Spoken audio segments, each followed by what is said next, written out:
鼾声如雷贯耳，吵得人睡不着，而且还有类似机车发动不顺的卡卡声音。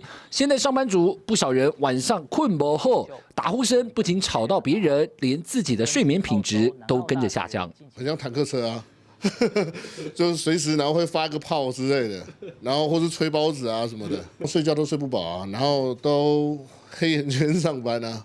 杨先生深受打呼影响，因为工作关系，常常倒在沙发，马上就睡着，但鼾声却异常大声，甚至有不规律的频率发生，越睡越累，精神也不好。做过睡眠检查，才发现睡眠中止症已经上升。去做那个睡眠检查嘛，然后一整个晚上，然后他会告诉你说，你超过60秒不呼吸的，还是超过30秒不呼吸，超过20秒不呼吸，会有几次这样子。像我超过20秒不呼吸，大概会有70、80次。而像杨先生这样的个案并不算少见。台湾睡眠医学学会统计，全台慢性失眠盛行率约20.2%，推估全台湾至少有460多万名患者。医师指出，常见的睡眠问题分为3种。第一种是入睡困难、作息不规律、睡前使用3C 产品等等。第二是中途觉醒，除了心理压力之外，也需要留意是否跟打呼、呼吸中止，还有夜间缺氧造成反复醒来有关。第三是睡很久却越睡越累，这种情况需要警觉。如果合并打呼、晨起口干、频尿、白天嗜睡，都需要进一步就医评估。包含了日间精神不济，然后觉得怎么睡都睡不饱，情绪易怒、头痛。或者是在晚上睡觉的时候有大声而且不连续的打呼声，就要尽速到睡眠中心去寻求诊断以及协助。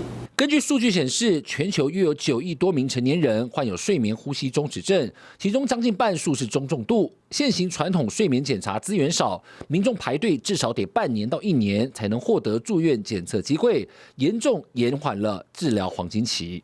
睡眠呼吸中止症就会造成身体长期的缺氧。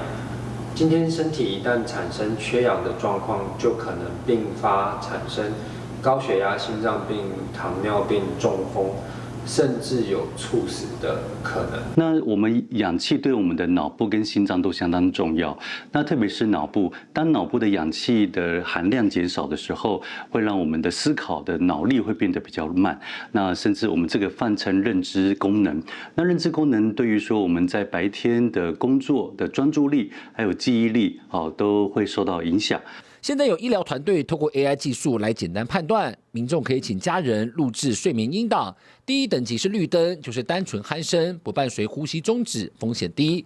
第二是黄灯，鼾声音量超过70分贝，对同床伴侣或室友造成困扰，建议评估改善。第三是红灯，鼾声伴随呼吸中止，代表呼吸道完全阻塞导致缺氧，是危险状态，建议立刻就医。医师建议提早就医，可以提供方案，包含正压呼吸器或手术以及减肥计划，都能减缓打呼造成的后续影响。我们有一个口诀叫做一低升3高。什么叫一低？当身体的血氧低的时候呢，就会让我们的身体的机能会过度活化，产生3高。那个3高就是我们熟知的高血压、高血糖跟高血脂的状况。那甚至3高呢，就会产生一重。也会让我们的身体的体重就会变重。那身体变重之后更会让我们在呼吸上面的这个压迫就会更加明显，让我们在鼻子吸了空气之后，空气到我们的身体的血氧的浓度又会更降低，就会变成一个恶性循环。鼾声如雷，难以入眠，这睡眠债不好好处理，恐怕得花更多心力来偿还。TVBS 新闻杨清波、蓝玉明台北采访报道。想看最完整的新闻内容，记得下载 TVBS 新闻网 APP。